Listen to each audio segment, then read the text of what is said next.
Hello and big welcome to Rehan's biology. मैं हूं रेहान खान। स्वागत है आप सबका। आज इस वीडियो में हम बीएससी थर्ड ईयर के बॉटनी सेकंड पेपर के एक टॉपिक न्यूक्लियोटाइड्स को डिस्कस करेंगे। ये इस सीरीज़ में पहला वीडियो है। इसको हम कई पार्ट में आगे भी करेंगे और अगले पार्ट में इसके हम डीएनए और उसके बाद आरएनए के स्ट्रक्चर के बारे में डिस्कस करेंगे और उसके बाद डीएनए के रेप्लिकेशन को लेंगे। तो आज जिस टॉपिक को जो हम डिस्कस कर रहे हैं न्यूक्लियोटाइड्स, ये न सिर्फ बीएससी थर्ड ईयर के लिए इम्पॉर्टेंट है बल्कि क्लास 12th के स्टूडेंट्स के लिए भी इम्पॉर्टेंट है, क्योंकि इससे रिलेटेड क्वेश्चंस आपको नीट एग्ज़ाम में भी देखने को मिलेंगे। आइए शुरू करते हैं। ये एक्चुअली मॉलिक्यूलर बायोलॉजी का एक टॉपिक है न्यूक्लियोटाइड्स। आपने न्यूक्लिक एसिड्स के बारे में पढ़ा है और जिन लोगों ने भी इस बारे में पहले पढ़ा है उनको ऑलरेडी पता है कि दो तरह के न्यूक्लिक एसिड लिविंग ऑर्गेनिज्म में होते हैं, डीएनए और आरएनए। आइए इसकी डिस्कवरी का एक छोटा सा एक ब्रीफ में डिस्कशन करते हैं। पहले तो ये जान लीजिए कि न्यूक्लियोटाइड्स जो हैं, अगर उनको डिफ़ाइन करना हो तो उनको हम कैसे डिफ़ाइन करेंगे। Nucleotides are monomers of nucleic acids.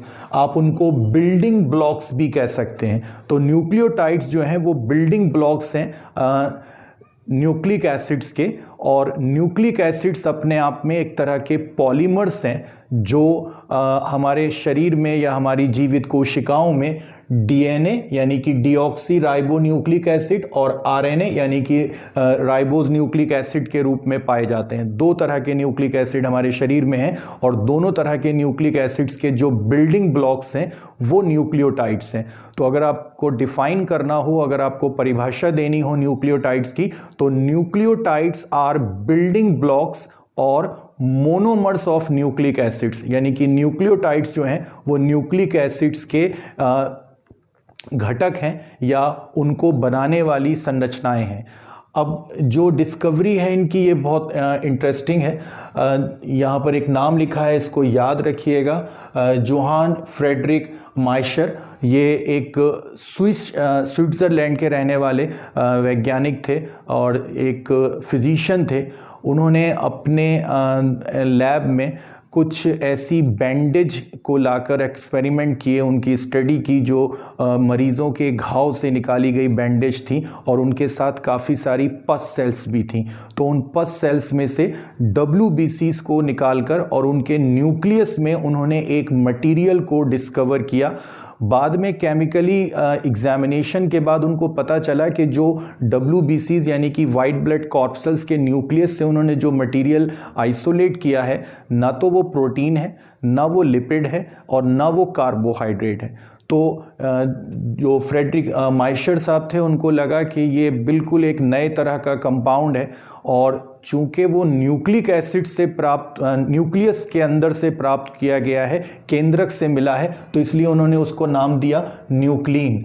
तो न्यूक्लिन जो था, आगे चलकर पता चला कि जिसको उन्होंने न्यूक्लिन नाम दिया था एक्चुअली वो डीएनए था, यानी कि एक तरह का न्यूक्लिक एसिड था। तो अगर आपसे क्वेश्चन पूछा जाता है कि किसको क्रेडिट दिया जाता है डीएनए की खोज का, तो आंसर होगा जोहान फ्रेडरिक माइशर। जिन लोगों को ये कन्फ्यूजन रहता है कि वाटसन क्रिक ने डीएनए की खोज की, तो वो याद रखें, वाटसन क्रिक ने केवल डीएनए की संरचना के लिए एक मॉडल प्रस्तुत किया था। उनके मॉडल से पहले जो है वो डीएनए खोजा जा चुका था। डीएनए के बारे में काफ़ी सारी जानकारियां थीं लोगों को, बहुत सारे वैज्ञानिकों ने उसकी संरचना को बताने की भी कोशिश की थी, लेकिन जो मॉडल वाटसन क्रिक ने दिया था वो एक यूनिवर्सल मॉडल है और बहुत बड़े पैमाने पर उसको जो है वैज्ञानिक सही मानते हैं। तो उन्होंने डिस्कवरी नहीं की थी डीएनए की, उन्होंने डीएनए की संरचना के लिए एक मॉडल दिया था जिसको हम डबल हेलिकल मॉडल कहते हैं।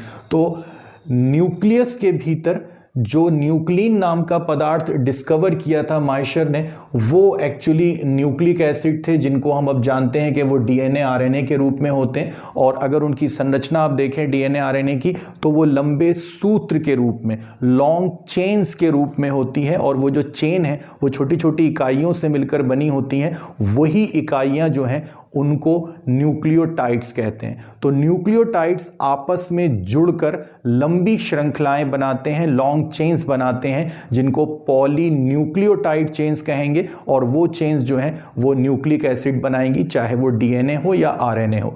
अब यहां पर भी एक बात याद रखिएगा कि डीएनए जो है उसका 90% कंसंट्रेशन जो है, उसकी 90% मात्रा जो है वो हमारी कोशिकाओं के न्यूक्लियस में होती है। लेकिन डीएनए जो है हमारा जेनेटिक मटेरियल है, हमारी पिछली पीढ़ी की जो आनुवांशिक सूचनाएं हैं, जेनेटिकल इंफॉर्मेशन है, उसको हम तक और हमसे हमारी अगली पीढ़ी तक पहुंचाता है। इन फॉर्म ऑफ जीन्स जो है उसके ऊपर ये आनुवांशिक सूचनाएं या जेनेटिकल इंफॉर्मेशन पाई जाती हैं।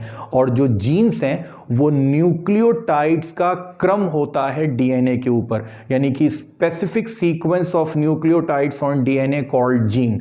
लेकिन न्यूक्लियस से बाहर निकलकर डीएनए कभी भी मूवमेंट नहीं करता है, वहीं रहता है। हाँ, अपने पास की इंफॉर्मेशन को आगे ट्रांसफर करने के लिए वो एक इंटरमीडिएट मॉलिक्यूल का सहारा लेता है, जिसको हम मैसेंजर आरएनए कहते हैं, और जो डीएनए की सहायता से ट्रांसक्रिप्शन की क्रिया में बनता है। तो वो मैसेंजर आरएनए जो है वो इंफॉर्मेशन को आगे ट्रांसलेट करता है in form of sequence of amino acids of protein molecules, यानी कि जो डीएनए के पास आनुवांशिक सूचनाएं होती हैं उसको आरएनए की सहायता से प्रोटीन की फॉर्म में या प्रोटीन के अमीनो एसिड के क्रम के रूप में ट्रांसलेट किया जाता है। ये फ्लो ऑफ इंफॉर्मेशन है। ये आपके लिए छोटी सी पिछले वीडियो की समरी थी जो हमने जेनेटिक कोड पे किया था। अगर आपने नहीं देखा है तो प्लेलिस्ट में जाके प्लीज़ उसको देखिए, और वहाँ पर आपको बताया गया था कि जेनेटिक कोड जो है वो हमें बताता है कि क्या रिलेशन है between protein and sequence of nucleotides of DNA and RNA. तो ये आपको जो बात अभी बताई गई है, इससे आप समझ सकते हैं कि न्यूक्लियोटाइड्स कितने इंपॉर्टेंट हैं, क्योंकि उनके द्वारा जो न्यूक्लिक एसिड बनते हैं उसमें से डीएनए हमारा आनुवांशिक पदार्थ है, हमारा जेनेटिक मटेरियल है, और उसके कारण एक से दूसरी पीढ़ी तक आनुवांशिक सूचनाएं जाती हैं। न्यूक्लियोटाइड्स जो हैं, अगर उनको हम रासायनिक रूप से देखें, अगर केमिकली हम उनको एनालाइज करें, तो हमें पता चलेगा कि उनमें 3 घटक होते हैं, 3 तरह के कंपोनेंट न्यूक्लियोटाइड में होंगे। किसी भी न्यूक्लियोटाइड में एक नाइट्रोजन बेस होगा, एक शुगर मॉलिक्यूल होगा और एक फॉस्फेट ग्रुप होगा। तो नाइट्रोजन बेस, शुगर और फॉस्फेट मिलकर एक न्यूक्लियोटाइड बनाएंगे। बायोकेमिस्ट्री में तो ज़्यादा अंतर नहीं किया जाता है, लेकिन अक्सर मॉलिक्यूलर बायोलॉजी में कहा जाता है कि अगर आपने जो अपने सामने कंपाउंड देखा है उसमें अगर शुगर है और उसके साथ में नाइट्रोजन बेस है, तो ये दोनों चीज़ें मिलकर बनाती हैं न्यूक्लियोसाइड। और जब इस न्यूक्लियोसाइड के साथ फॉस्फेट ग्रुप जुड़ जाता है तो हम उसको कहते हैं न्यूक्लियोटाइड। तो न्यूक्लियोटाइड जो है वो घटक है न्यूक्लिक एसिड के, और जब वो पूरी तरह से तैयार होते हैं तो उनके अंदर ये 3 घटक होते हैं। ये आपके सामने एक मॉलिक्यूलर स्ट्रक्चर है एक न्यूक्लियोटाइड का, आप इसको ज़रा ध्यान से देखिए। हर न्यूक्लियोटाइड मॉलिक्यूल में सेंट्रल पोजीशन होती है शुगर की। जो शुगर यूनिट है, जो शुगर कंपोनेंट है, जो शर्करा घटक है न्यूक्लियोटाइड का, वो न्यूक्लियोटाइड के केंद्र में, मध्य में होता है, सेंटर में होता है। तो ये एक शुगर मॉलिक्यूल है। आपने अगर पहले ऑर्गेनिक केमिस्ट्री में पढ़ा है तो आपको पता होगा कि जिस शुगर मॉलिक्यूल में कार्बन अणुओं की संख्या 5 होती है, कार्बन एटम्स का नंबर 5 होता है, वो पेंटोस शुगर कहलाती हैं। इसके अलावा आपने Tedros sugar, ribose sugar, hexose sugar, ये नाम भी सुने हैं। On the basis of number of carbon atoms ये नेमिंग की जाती है। तो यहाँ देखिए, इसमें 1 2 3 4 5 कार्बन एटम्स हैं, तो ये एक पेंटोस शुगर है। तो पेंटोस शुगर जो है वो सेंट्रल कंपोनेंट होगा हर न्यूक्लियोटाइड का, उसके मध्य में होगा। और जो इसमें कार्बन्स की जो पोजीशन है, जो उनका सीक्वेंस है, उसके कार्बन फर्स्ट कार्बन के साथ, पहले कार्बन के साथ एक और स्पेशल टाइप का ऑर्गेनिक कंपाउंड जुड़ा रहता है, जिसमें नाइट्रोजन और कार्बन होते हैं और रिंग्स की फॉर्म में वो अरेंज रहते हैं। उनको कहते हैं नाइट्रोजन बेस। ये नाइट्रोजन बेस या नाइट्रोजिनस बेसिस भी कहते हैं, साइक्लिक कंपाउंड होते हैं। और ये साइक्लिक कंपाउंड जो हैं उनमें खास पोजीशंस पर डबल बॉन्ड और नाइट्रोजन एटम लगे रहते हैं, जिसकी कारण वो अलग अलग प्रकार के होते हैं। आगे भी आप देखेंगे कितने प्रकार के हैं वो।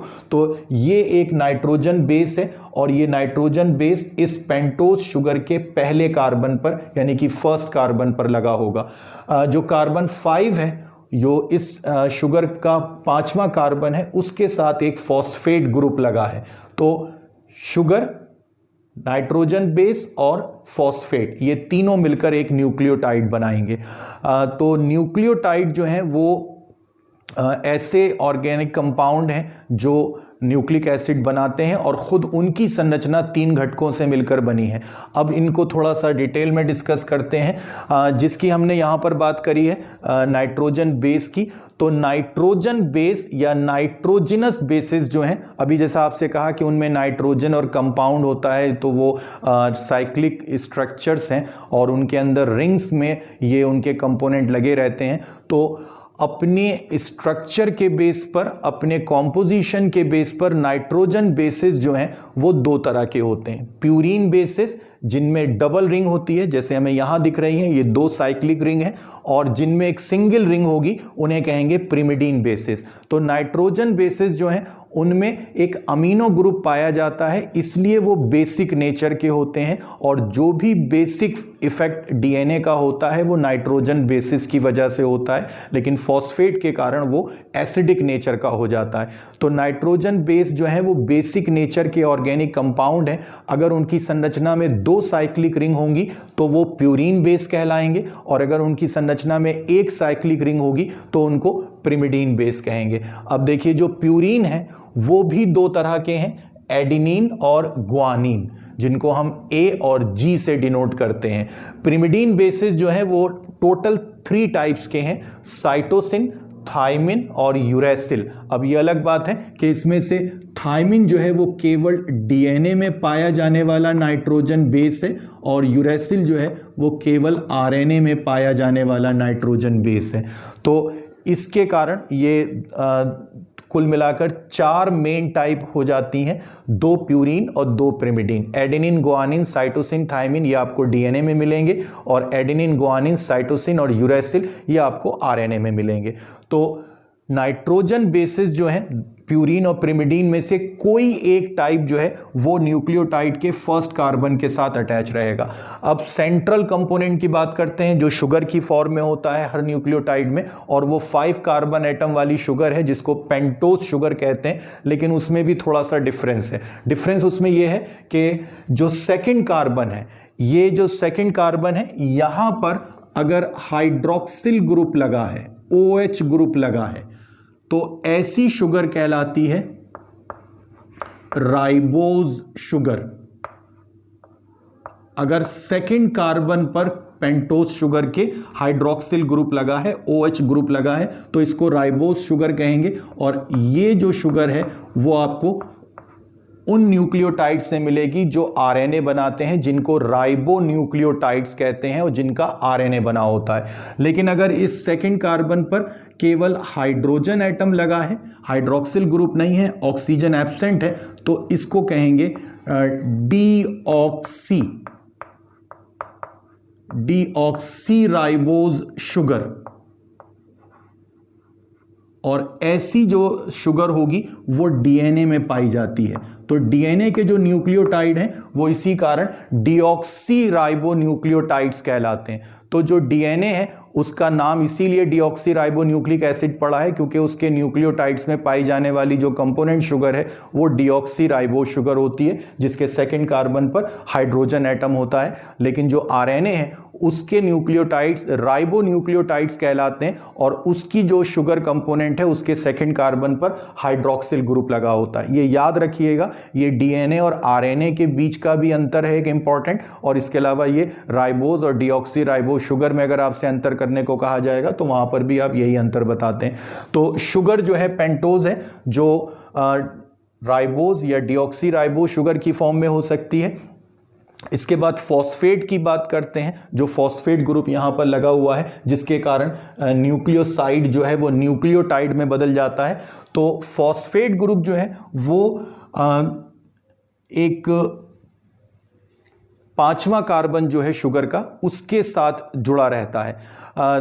होता यह है एक्चुअली कि जब कोई न्यूक्लियोटाइड जो है बनना शुरू होता है तो उस न्यूक्लियोटाइड के साथ में ये फॉस्फेट ग्रुप जो है वो 3 होते हैं, और जब ये न्यूक्लियोटाइड एक दूसरे न्यूक्लियोटाइड के साथ जुड़ता है पॉलीन्यूक्लियोटाइड चेन बनाने के लिए, तो उन दोनों न्यूक्लियोटाइड के बीच में फॉस्फोडाइएस्टर बॉन्ड बनता है, और वो फॉस्फोडाइएस्टर बॉन्ड जो है उसके बनने में 3 में से 2 फॉस्फेट ग्रुप जो हैं वो खर्च हो जाते हैं, वहां से रिमूव हो जाते हैं। तो फाइनली जो आपको किसी भी पॉलीन्यूक्लियोटाइड चेन में न्यूक्लियोटाइड देखने को मिलेगा उसके साथ एक ही फॉस्फेट ग्रुप होता है, लेकिन एक्चुअली ओरिजिनली यहां पर 3 फॉस्फेट ग्रुप होते हैं।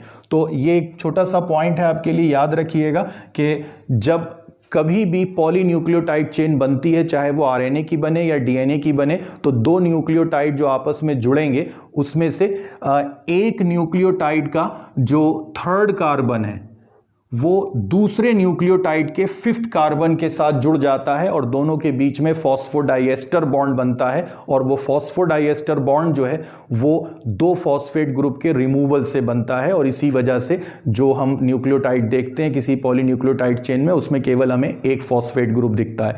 तो न्यूक्लियोटाइड जो है वो बहुत सिंपल से मॉलिक्यूल हैं, लेकिन बहुत इंपॉर्टेंट वो आगे चलकर अपने पॉलीमर बनाते हैं जिनको हम न्यूक्लिक एसिड्स कहते हैं।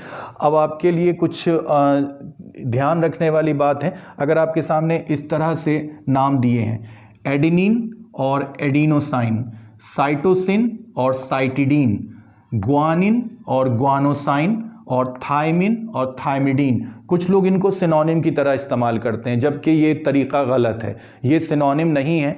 जब आप कहते हैं एडेनिन तो ये तो नाइट्रोजन बेस का नाम होता है एडेनिन, लेकिन जब आप कहते हैं एडिनोसाइन तो ये न्यूक्लियोटाइड का नाम है।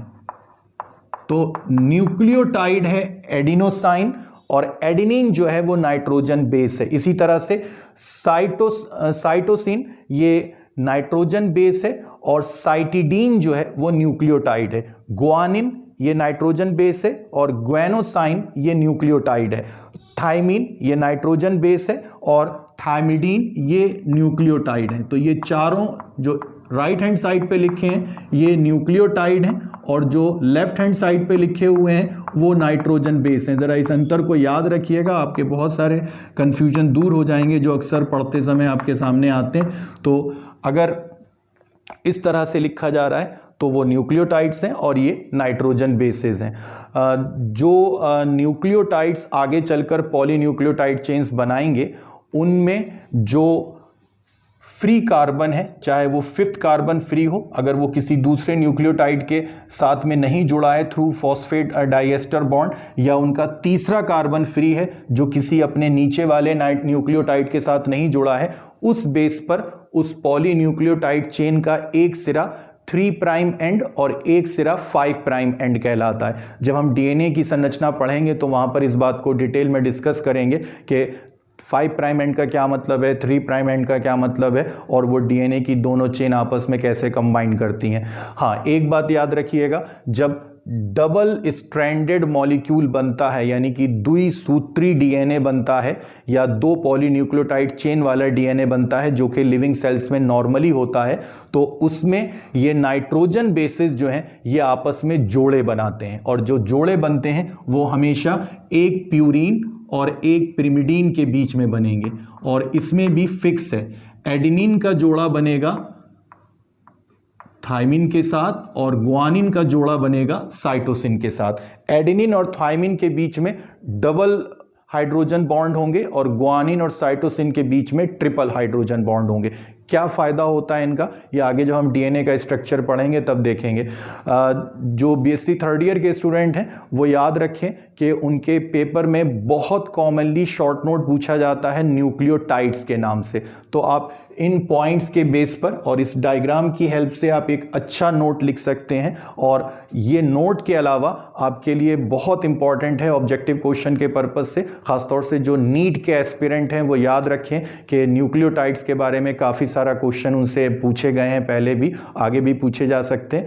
तो आज जो लोग पहली बार वीडियो देख रहे हैं हमारा और पहली बार रेहान्स बायोलॉजी पर आए हैं तो प्लीज़ सब्सक्राइब कीजिए रेहान्स बायोलॉजी को और शेयर कीजिए। अगर आपको अच्छा लगता है तो लाइक कीजिए, कमेंट कीजिए अगर आपको कुछ और टॉपिक्स के बारे में जानना है, और प्लीज़ देखते रहिए, पढ़ते रहिए।